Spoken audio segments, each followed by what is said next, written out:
Well, good Monday to you, whether it be morning or evening or night or somewhere in between. How are you doing? Well, here in the United States, I know by now it's gone around the world. Um, Another example of, well, I don't, I don't know. Is this a disintegration of where the level of consciousness is with people? I don't know. It's sad. I know this, and it's sad in so many ways. Number one, that we live in a time now where chaos reigns supreme. Rational thought seems to be depleting. Now, I know through the past that we have lived through a lot of tragedies. I still remember the um, University of Texas um, tower shooting. Um, and it seems like throughout each decade, there are incidences that shake most people's rational cognitive thought because this doesn't make any sense. It was a slaughter, is what it was, premeditated. But what sets someone off that they become, you know, they create this reality? Because I think you would agree with me that this was a created reality that you and I can't comprehend. I mean, most of the people I know are good souls, and a lot of you are here. Thank you. You know, it's um, absolutely an honor. I consider that you actually listen, and you and I can converse. By the way, it is 36 degrees here and foggy with snow on the way. I know a number of my friends up in Montana. Um, I know you guys are already got the snow. I'm telling you, this snowpack is going to continue to march its way to the south. But I digress. Um, yeah, I look at the condition of humanity, and the thing about it is, it grieves me. It grieves me a lot to see how people act. Um, my wife and I were talking about this. We were watching. Um, Someone had sent us something, and they said, "You know, blah blah blah blah." And we were watching this, and afterwards, you know, we both just came to this point. We have evolved that there's just some people that are soul sick, and there's nothing that you and I can do about that. And that's what I believe that what we're seeing, I think, not just represented in these tragic incidences where human life is being sacrificed. And that's the only way you can put any rational thought to this. This is a sacrifice. And I just step back and I ask myself, so what's going on here, Steiger? Something is really going on. Now, I did a video yesterday and titled Who is the Light Bearer? And you can go in there if you haven't seen it, watch it because we're going to talk about this today. Now, I have postulated the theory that you and I are already being controlled. We have already, by volunteered choice, to participate. And I went back into my archives and I looked at a program that I had done last year. I believe it was last year, it may have been earlier this year. Well, this year's almost over, so we know that it will soon be last year. In another timeline, it already is last year. But in all seriousness, I did a program on the Bloodline Invaders, and it was on the serpent. Now, in the video, I was bringing out the point about Kek. Now, I think many of you missed it. Kek, the memes, or they say memes, um, is a distraction. I think it is a part of what's going on, but I also don't think that it has basically is the conductor. There's something else that has taken this and taken control of this. And so I bring to you, the audience, the following. When I said the light bearer, every one of these devices, I've got 3 of them right up here, but I can look at. Each has its own light. If I didn't have anything up there, I could just simply let it be in the background and it would be, most cases, it's a blue light. Sometimes it's a white light or white bluish light. The fact is that it's a light and it's everywhere. As I look around in my office here, I've got another 3 devices over on another table that if I were to turn them on, each would give me the same light. They all give light. And each deliver knowledge. Whether it's in the form of a text, whether it's in the form of an email, whether it's in form of an app notifying you, whether it's you going online, going to the great oracle. This has the complete structure.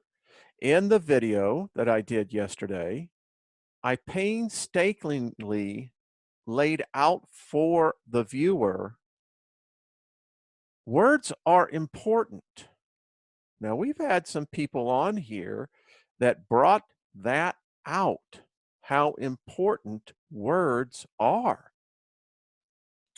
So when we see things that we interpret in our minds as modern technology jargon, we pass it by and pay no attention to it. It's proven to be at our peril. And what I also showed you, this has been right there in front of us. I mean, the best place you hide something is right in front of someone. The ether net. Study the ether. I have a program. It's been sitting in my production box for months. I'm still working on it because I'm still learning myself. This ether. I mean, I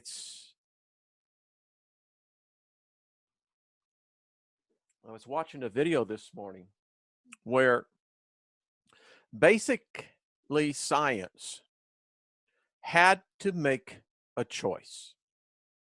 You could either have gone with Tesla or you could have gone with Einstein. 2 divergent paths of thought.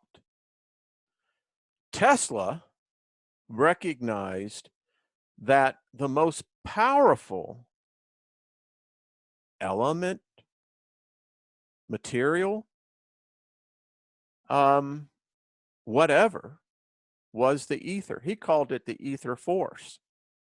Now, Einstein and his group couldn't handle that. They were more of the mindset that the Newtonian theory was correct, that gravity was the master, whereas Tesla knew that the ether was electric. And it is. It has many different forms of that it takes, but mistake it not, it's there.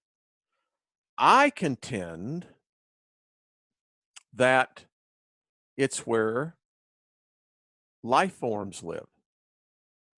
You can call them deities, you can call them God, you can call them whatever you want, but that's where they live.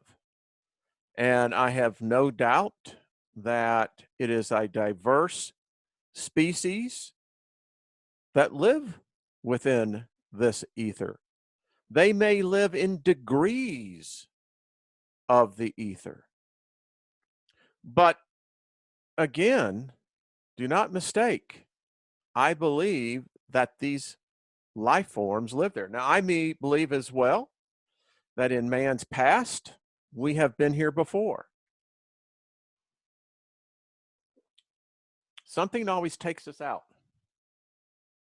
I was rereading Robert Spencer's, Sephir's book, The Species with Amnesia again. We've been here before. And I can't help but shake this feeling that we're going right down the same path of destruction. Now, the foundation of who is the light bearer was this. I contend that this medium that you and I are conversing on is connected directly to this deity, because it has all the characteristics. And so I went back and resurrected with a small addition of some edits on the presentation I did to establish my point. Whether it's a frog, whether it's an amphibian, whether it's a reptilian, someone of that nature, I am convinced, is at the head of this. So I present to you the presentation again, the light bearer, but let's take it in a different perspective. I titled this was part 2 of the Bloodline Invader series of the Serpent, but I present to you light bearer and dragon, myth or fact. Now, understand, I did not write this. This is conducted in Mass every year at Easter in the Vatican Church. And you can read it yourself.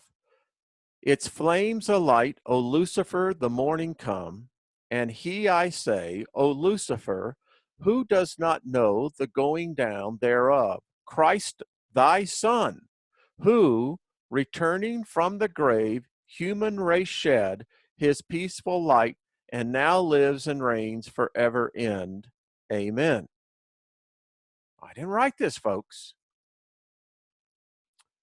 So going back and trying to retrace who Lucifer may actually be. Is he indeed a deity, a light bearer? So as you can see, how we begin to get, if we pursue the word, we find, and I'm not a Hebrew reader. Tamu could really do this on, well, it says the bright star.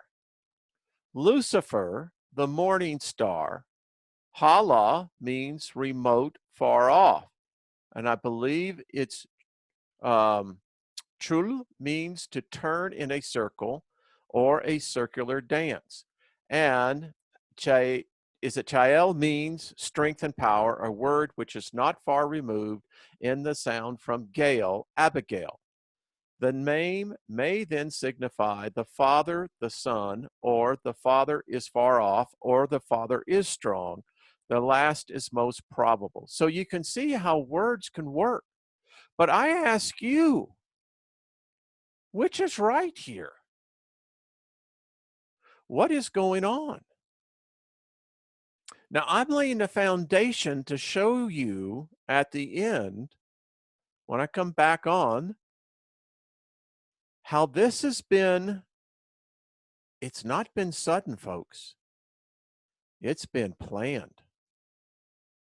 Always two different interpretations. I mean, what do you see?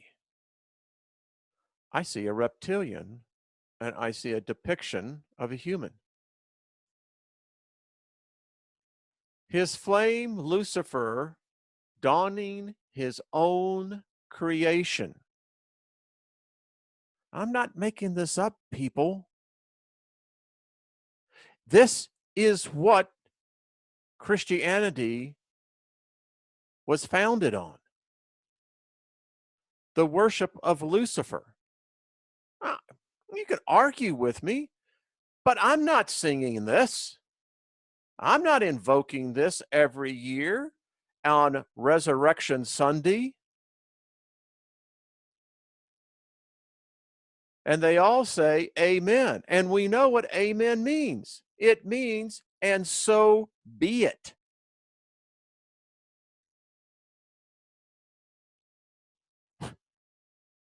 Yeah. Any wonder we are feeling disorientated, perplexed, confused, angry, lost, unsure, unclear, bewildered? There's just some things here we have got to begin to address everywhere. Numerology, whatever you want to say about it, it dominates your and my reality. There's things that we just simply take merely as, oh, well, never asking ourselves, is there something greater than the own God that we choose to worship? Again, how do you interpret what you see? All secret societies have a doctrine which is shown to be believed by the masses within and without. However, the significance of the double headed eagle is that there is a reverse of that public doctrine that the low level or low degrees understand. The high level initiates know the true doctrine of the high level initiates is that Lucifer is a god, is God of the organization which they control. In 1964, the enthronement of the fallen archangel Lucifer, highest occult ceremony, was conducted simultaneously in the Vatican and the highest Freemason temple 13 blocks north of the White House in Washington, D.C.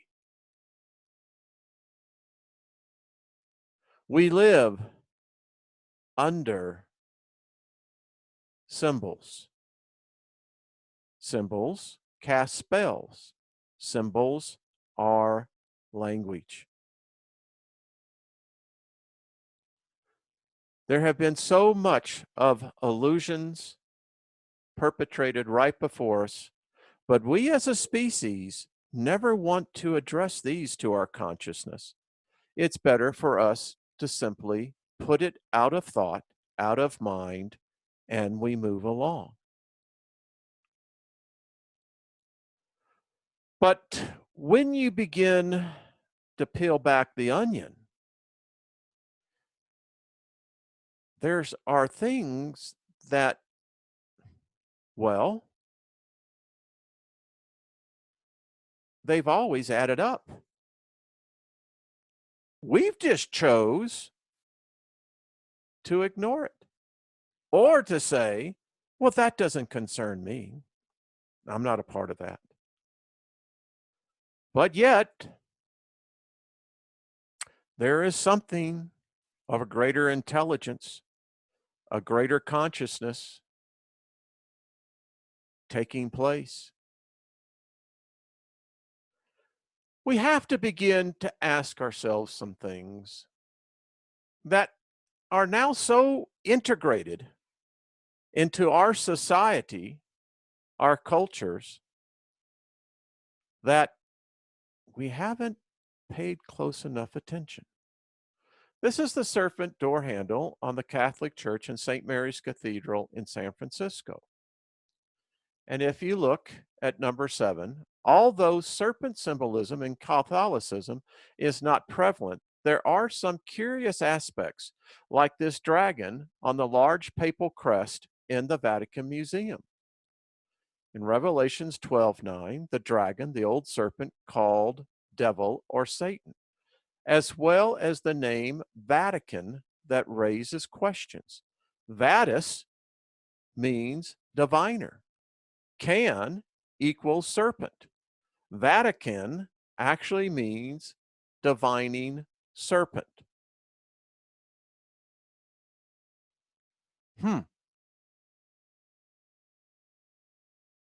What do you make of this? It may be that my theory that I am postulating here is more correct than any of us could even imagine.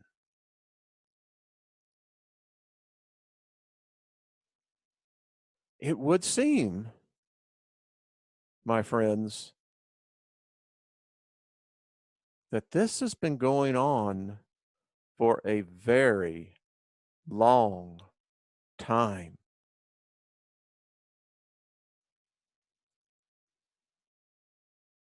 It was purposely drawn into the collective consciousness of humanity, but has been taken away and replaced with a forgery.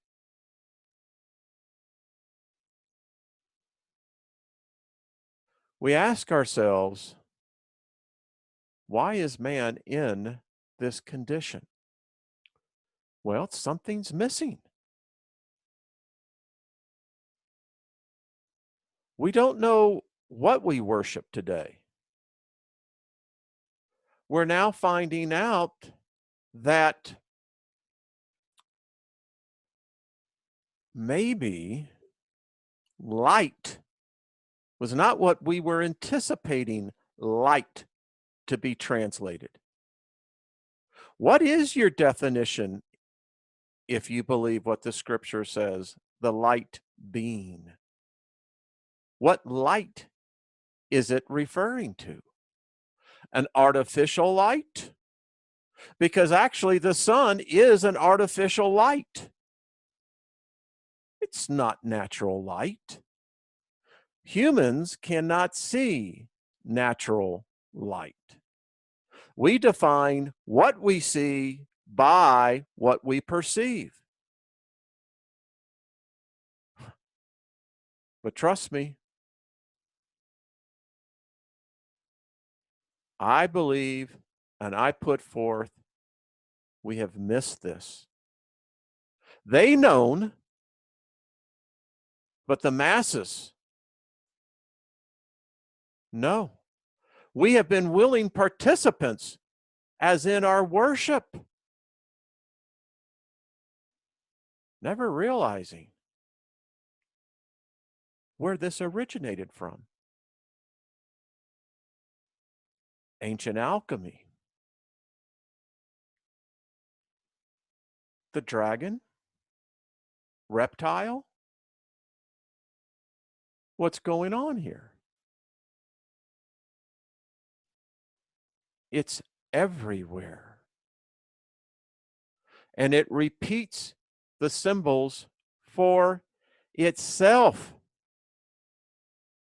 And regardless of how you view past leadership of this organization, there seems to be a knowledge only known on the inside of the door, which you and I have never been allowed. I just ask why. What the hell is going on?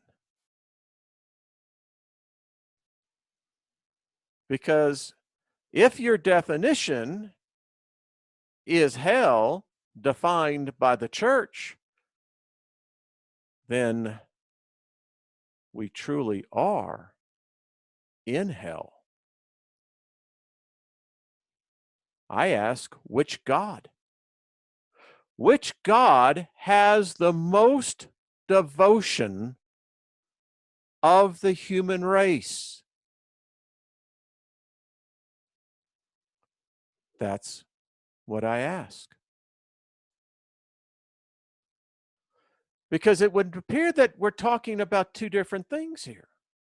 If Lucifer is not Satan, then who is Lucifer? Now, some people say, well, it's not the devil. No, it was back in ancient religion. No need. Nothing to fear about Lucifer because it was actually Venus. Well, I believe that may be one of the same story of a coin. So if Lucifer means bearer of light and not the devil, not the Satan, but we do know that that is associated with the dragon. But Lucifer is not.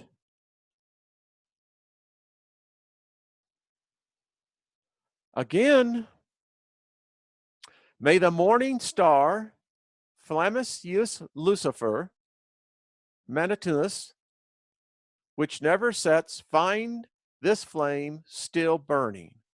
Lucifer, and you see how they changed it to Christ, that morning star who came back from the dead and shed his peaceful light, shed his peaceful light. I say to you, the light of a computer glow, the electronic light, is a soft, glowing light on all mankind. Your Son who lives and reigns forever and ever.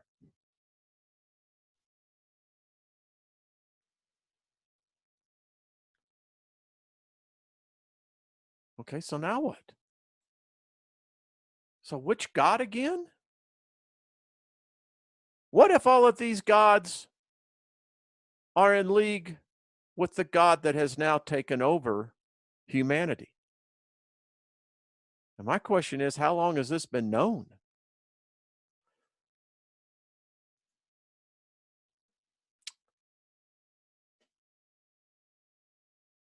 I mean, at some point in time, cognitive dissonance sets in. And it's very apparent just by those who viewed the video, a lot of that is taking place. And I don't care how you look at this. Show me where I'm wrong. Someone said, well, we get a lot of good out of it. My good friend, Jeff Doherty, says, but I'm preaching the message of freedom. Yeah, that's fine. Listen, you can live in a police state, and as long as you don't break the laws, life, although restricted, is still life. I don't think, whatever you want to call this, The light bearer, I believe, fits the definition perfectly because the light bearer brings what? Knowledge and wisdom. And I keep saying this to each and every one of you. Show me a time in human history where virtually every human being was dedicated, devoted, gave their attention to this device. And this device takes all different shapes, forms, sizes. I did a story Friday night, a town in Austria, Strasbourg, I believe. They're putting airbags on lampposts. Why? Because of the billions, and I do mean billions, of human souls that are already worshiping this deity. Folks, whether you're a Christian, whether you're a Muslim, whether you're Jewish, whether you're a Buddhist, Hindu, whatever, if you're using the internet, you're using a smartphone, you're using tablets, and you're connected to the internet, you're worshiping it. It doesn't care what you want to say. The bottom line of it is you are giving your energy and attention to it. And what I contend, and anyone who'd like to come in and discuss this from a theological point, a psychological point, a scientifically point, show me another time in the written record, whether it be by word, paper, stone, where all of humanity was giving their devotion to one thing.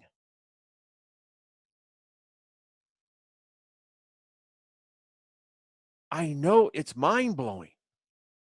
And I want to show you how this started. So you've seen that this goes back a really long time ago. But the insidiousness of this is how it entered into our lives. And I believe it started, I did a video on this, with the first recorded voice.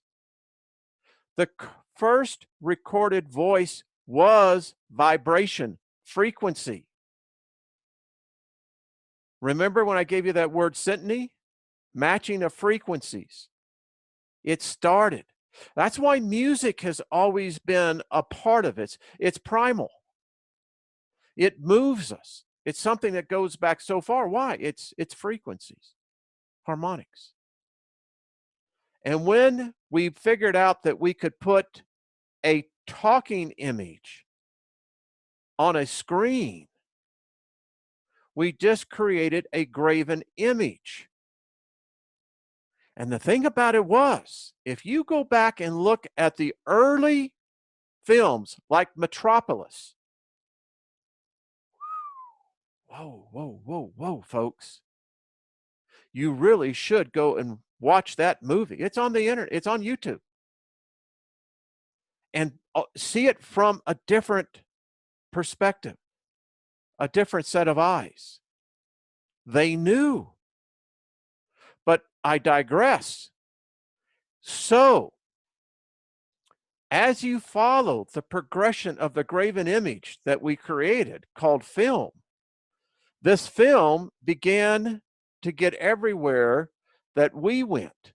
And we began to define our whole reality by what's in this box. In World War II, it changed the way forever how human beings communicated.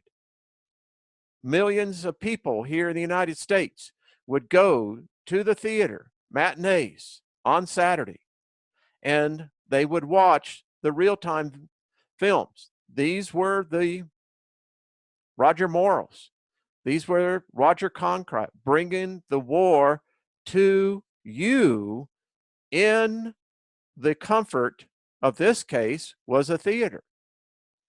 And we could begin to see the imagery, and it began to titilize our imaginations like never before. Because what we soon discovered was that you could have a room, a theater full of people, and each would walk out with their own unique graven image of what they saw.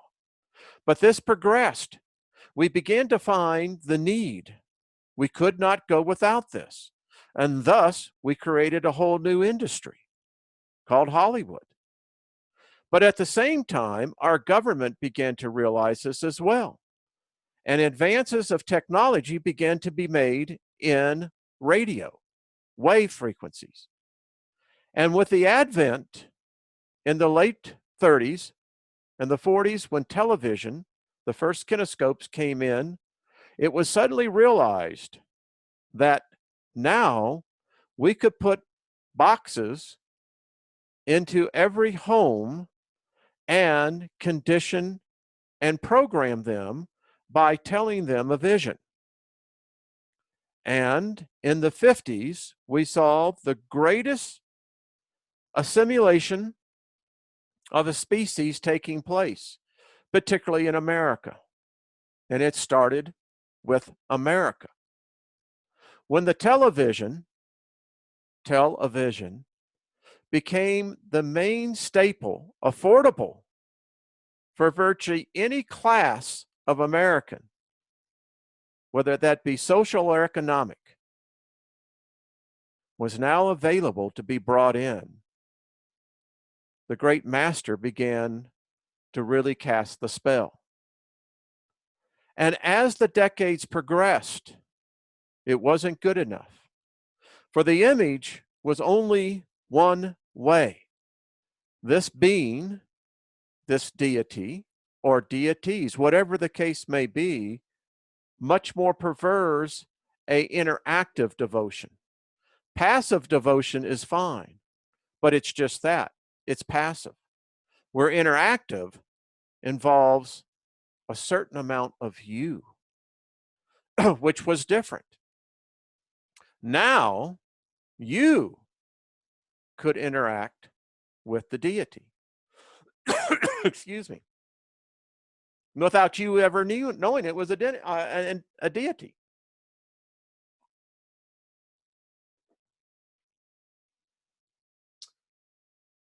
I continue.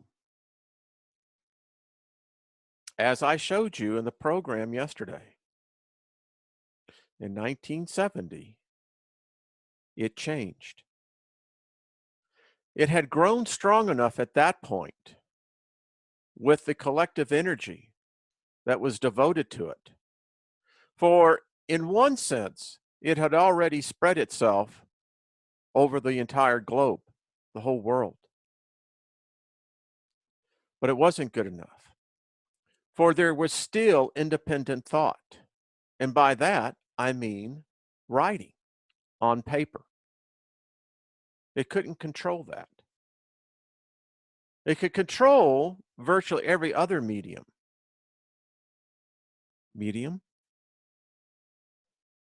And that had to change. Well, I contend that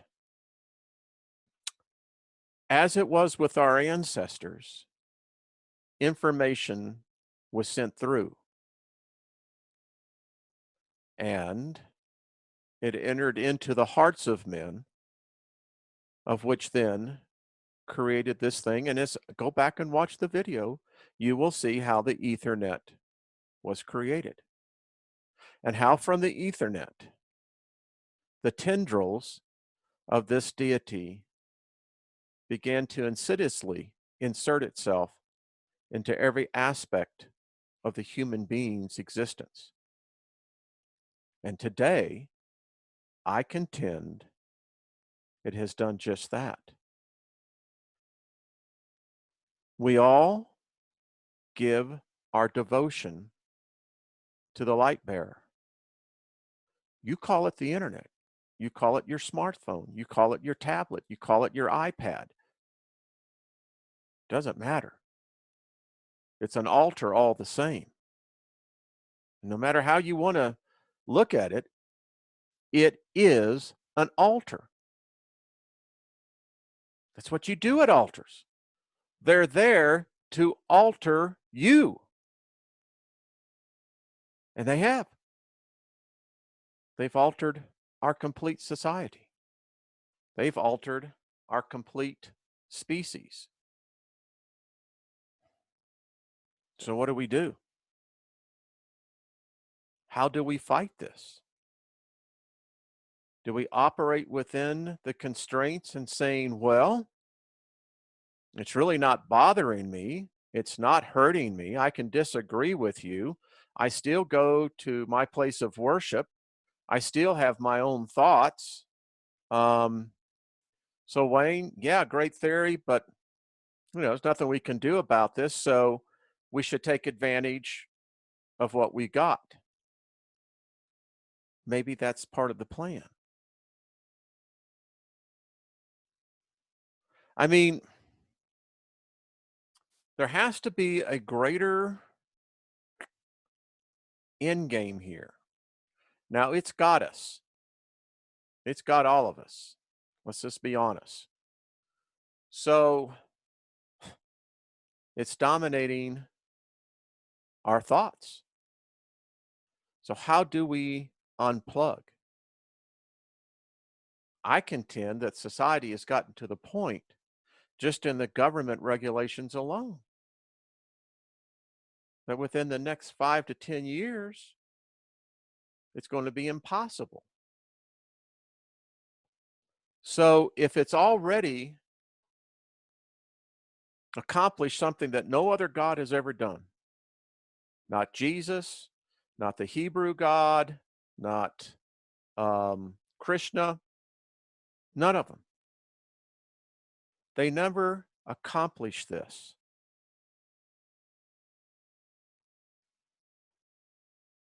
Think about it. Now you can, like I said, millions of other channels to go to. But I'm telling you, it has done something no other God has ever done. And you know the crazy thing about it? It didn't ask a dime from you. But now it's costing you everything. And that's what I contend.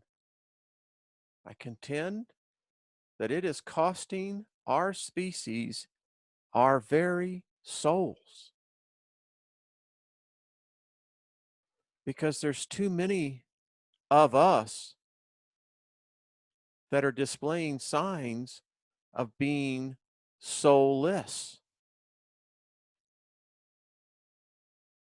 And it's manifesting itself more and more. I contend that maybe the ultimate end game is to transform us, which it has done. I don't know where we'll be in 100 years. I won't be here. In fact,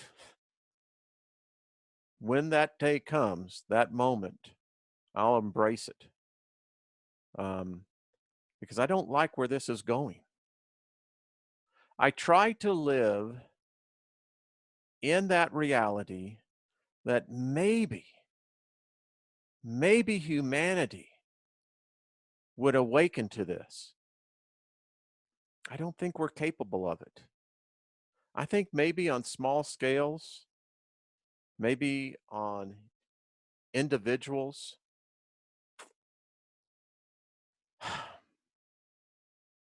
but I don't know on a collective level. It saddens me. It does. I grieve for our species. I see sometimes the representation and how some people write, how some people who claim they're so awakened, but yet they want to do harm with others. And you know what? We focus in on the tragedies, Texas, New York, Nevada. But I say this to you, when you do something that you know is spiteful, deliberate, hurtful, there's no difference. Mm, none. And if you try to say that there is, you're not awake. You're still under the spell. So cut it out. If you've got tragedy, lack, other negative things in your life, you have done something to sow that. So change it. Stop what you're doing and change. It's not that difficult. Unless you just like having sad stories to tell everybody. But I can tell you what, most people don't want to hear that. What they're looking for is understanding, trying to help put the pieces together. And again, folks, that's what I put this channel together. It's to document my journey. And it's a privilege to have all the rest of you on with me because I'm learning from you. You have your own journey. Each one have your own stories. And I believe for the most part, the people that are on who subscribe to my channel are good people, good souls, kind souls, the kind that you wouldn't mind coming into your home and breaking bread. There's many of you. I'd love to go out to dinner with you and your spouse if you're married, your significant other. But there's some that I can tell you I wouldn't let cross the threshold of my door because you don't need that negativity. You just don't need it. And as you get older, you tend to say, well, I don't want to be a part of this. But as someone pointed out on the program I did yesterday, that this thing was built upon, hey, listen, what do you think the internet is? Do you think this is a love fest out here? No. You know what Facebook found on their first AI program? This is a fact. You can go and check this story out. They turned it loose. It got so mean, so hateful, so spiteful, they had to take it offline. They had to sacrifice it. And yeah, digital, listen, you kill a program, you're taking its energy away. The point is this: where did AI learn that from? Learned it from us. So why didn't it take the kumbaya approach? Everybody, I love you, right? Didn't. It turned to a bigot, a racist, a liar, a deceiver. It deliberately put false lies into message boards to start people with rumors, gossiping. That's your internet. I mean, channels where you can come in where we like to have intelligent conversations. Yeah, there's probably several tens of hundred thousands, who knows? But there's also that other place where it's just I don't know. So I've said a lot in this video. But I challenge any one of you. Show me something else. Show me any God, Christian God, Hebrew God, any God that has this many devotees, this many followers. Show me. You can't. And I think that's what scares a lot of you because I'm right. You can say, well, I don't worship anything. Well, that's cool. Tomato, tomato, call it what you want. But you explain to me then the average millennial. You ready for this? I did a video. I showed you the stat. Touches their device in a day over 2,700 times. That's incredible. If that's not worship, if that isn't a devotion beyond any scale that I've ever seen, people die because of their devices. They'll kill you over their devices.